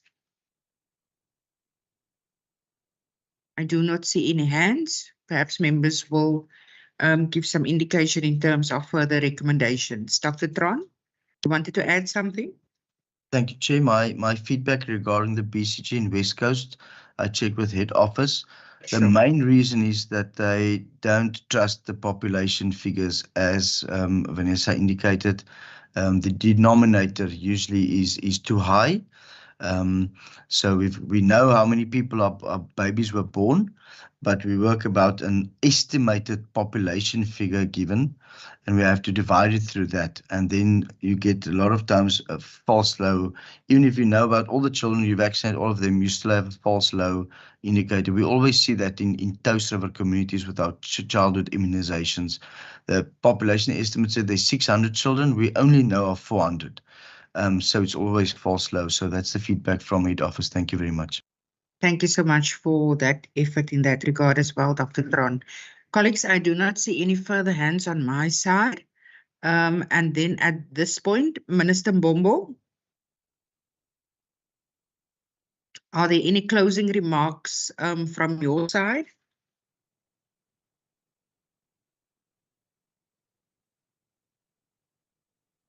Minister did indicate that she's driving, so I'm not sure whether she's got perhaps a connection. I don't see her, Chair. Perhaps a connection issue. Sure. Thank you very much. Dr. Karim, can I ask, are there any closing remarks from the department side? No, thanks, Chair. And as always, we take our accounting to the committee very seriously. If we just combine this presentation with last week's one on malnutrition, obviously the committee's chosen the topics very well and very apt, because the combination of these are the kind of issues that we now trying to deal with post-COVID, given that we've obviously have some catch up to do. So from a department side, we're pulling out all stops and trying to, together with our partners, and that includes some of the donor partners that we've got, as we presented about the global, the TBG2G, for example. We've also got a partnership with the Gates Foundation, and I'm in the process of concluding some of the funding negotiations with the Gates Foundation. We'll probably get about $5 million over a 3-year period. So it's not insubstantial amounts of money that we get from our donors and partners. And then through that, we obviously work very closely with the NPOs and CBOs that we in the province, metro and rural, because it's a partnership. Department of Health, all government departments, in fact, and as well as our community or based organizations or our non-profit organizations, as well as our donors. I mean, I think there's a recognition that TB, in fact, there is an acknowledgement, there's an acknowledgement that TB is the province's emergency response plan that's required for TB. TB is the province's, big public health issue, and obviously the TB emergency response plan tries to address some of the issues that we've raised. But thank you, Honourable Chair. Nothing else from my side. Thank you very much, Dr. Karim. And at this point, I wish to thank Minister Mbombo, Dr. Karim, Dr. Furfuri, Dr. Tron, Kalawi, and all departmental officials for your indulgence this morning. And having briefed the ad-hoc committee, but also answering to the questions, but also your commitment that should there be any clarity needed or further questions or breakdown, as members indicated, that this committee can most definitely do so. So thank you so much for this morning. And I'm sure also from the committee deliberations, there will be a request for more information from the department side. So thank you once again, and please do express our appreciation to the Minister for being the champion of health and wellness in the Western Cape, and all the capable and wonderful staff for the sterling and groundbreaking work that you are doing. I will now at this point then excuse the department, because we still have some committee business to take care of. Thank you very much. Thank you, Chair and members. Thank you very much. Goodbye. Members, we do have 2 sets of minutes that we need to consider, but before we get to the minutes, Mr. Daza, can you perhaps just indicate, there was some indication from members that need breakdown in terms of cases testing, detailed testing, and so forth. Have you jotted that down as information that we would be asking from the department? Or just give us an indication of recommendations that you have jotted down? No, yes, the only one that, because it seems as if the West Coast a breakdown has been answered. I don't know if the committee still want more information on the on member Vance question, but it looked like they came back. But it's only Dr. Karim who must still bring the demographic age categories of the dashboard. Okay, will you then just report that, Mr.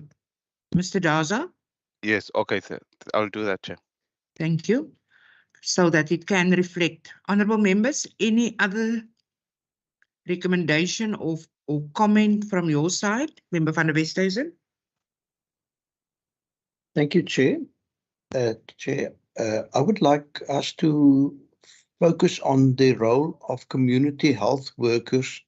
And I was wondering whether we could invite one or two representatives from that community to just inform us regarding their training, their remuneration, their working conditions, their appointment. Are they permanently employed? Are they on fixed term contracts, etc.?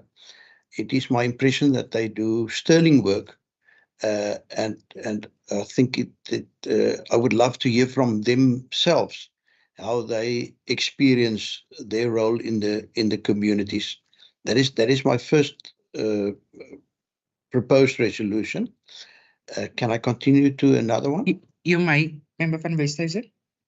The second one is in terms of the call center, because it's my impression that there is a dedicated procedure to trace and remind and make contact with patients.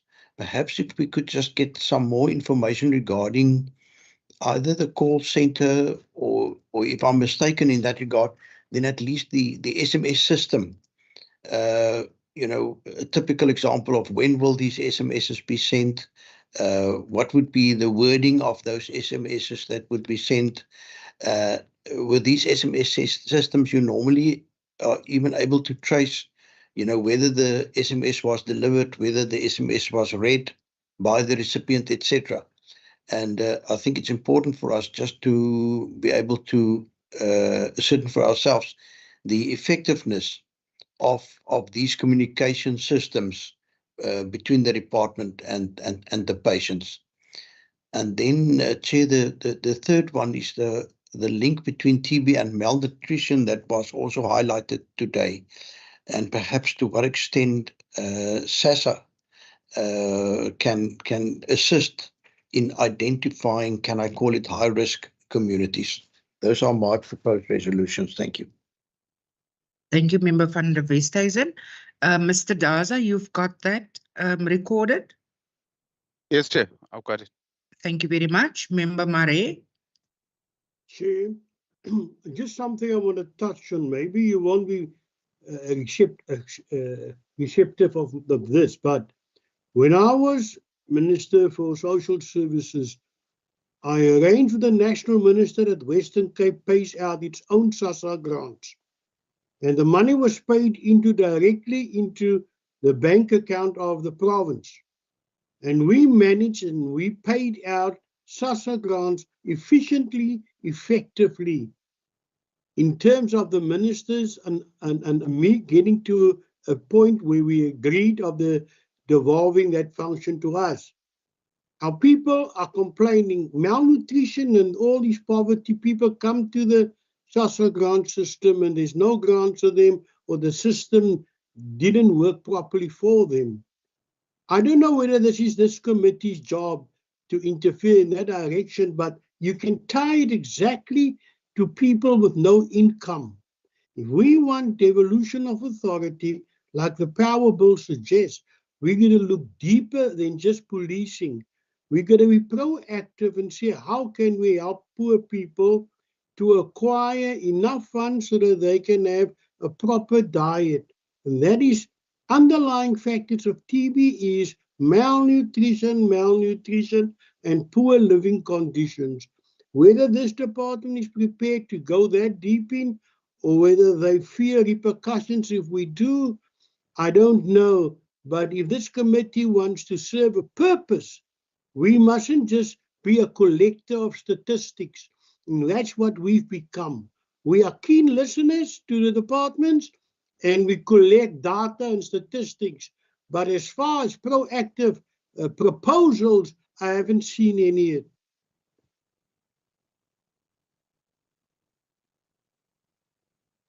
Mr. Daza, I just want to check with you in terms of Member Marie's input.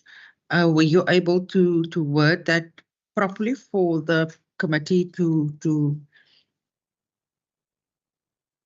Chair, I thought he was making a comment. I don't know if the committee want to structure it to it because it doesn't seem. I don't know if he was requesting for information. So, maybe that can be clarified to me if Member if the- Marie, if you can perhaps just provide clarity, is that a comment or is it that you want to find out from the department perhaps? I'm not sure whether I'm wording it correctly, but please do correct me if I'm wrong.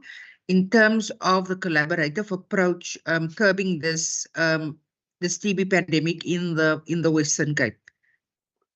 Chairperson, if I may, and thank you. This committee, I ask, don't have to be a resolution if you don't want to, but we must consider seriously to come forward and have a discussion. All the parties are here. Let's discuss what I have suggested here before we come up with a resolution. Let's make it a point on our agenda for discussion, the merits and demerits of what I just said. And flowing from that, there may come a resolution. Sure. Thank you very much, Member. Understood. Please record as such, Mr. Daza. Member Van Vogel. Sorry, Chair, mine was actually covered by Member van der Westhuizen in terms with the health workers. I know there was an engagement previously with the health workers in the department, but I think we need, I want to recommend that we have that, I support the recommendation of Member van der Westhuizen to look at the challenges of those very important health workers. So I'm just in support because he covered me. Thank you so much. Thank you so much, Member Van Vogel. Duly noted and also so recorded by Mr. Daza. Colleagues, that deals with the resolutions and recommendations. Next on the agenda is the consideration and the adoption of the draft minutes dated the 9th of December 2022. Mr. Daza, will you be flighting that minutes for us? Thank you very much. On the screen and as members has received as well, please do check your attendance, members. On the first page, the second page continues in terms of attendance from the department as well as TB HIV care. The welcoming was done. There was a briefing by the Global TB Caucus as well as SENEC. And on page 3.4, the presentation by the Western Cape Department of Health and Wellness. And on point 5, we adopted the meeting minutes of the 7th of October. Honorable members, are you in agreement? Can we have a proposer and a seconder? I propose. Thank you very much, Member van der Westhuizen. A seconder? I second. I second. Thank you very much, Member Fry. The meeting minutes of the 9th of December 2022 are then duly adopted. Honorable members, our last set of minutes is that of the 5th of April 2023. Please do again check your attendance on the first page, and was also dealt with the welcoming, where the chairperson at the time for that specific meeting were then also elected. A very short meeting. Honourable members, are you in agreement that that is the true reflection of the business on the 5th of April? Can I get the Support. proposal? Chairperson. Thank you very much, Member Bosman. Seconder. Chairperson, before you continue, Chairperson. Member Bosman. Chair, I'm just checking. I don't see my name as attending, but I do remember Member Pretorius being elected. So if Mr. Daza could just check whether I did indeed attend. Thank you very much for alluding to that, Member Bosman. Mr. Daza, will you please kindly check the attendance of Member Bosman? Okay, Chair, will do. Thanks, will do. Chair. Thank you so much. And then Member Bosman moves that we adopt the minutes with the amendment proposed. Can I have a seconder? Second. Thank you very much, Member van der Westhuizen. Mr. Daza, did we miss out on anything? No, we seem to be done, Chair. We concluded all the business for today. Thank you very much, Mr. Daza. Honourable colleagues, thank you so much for your active participation this morning. All the best with the week ahead, and may you all have a most productive and blessed week ahead. Please be safe. This meeting is now adjourned. Thank you very much, everyone. Thank you. Thank you.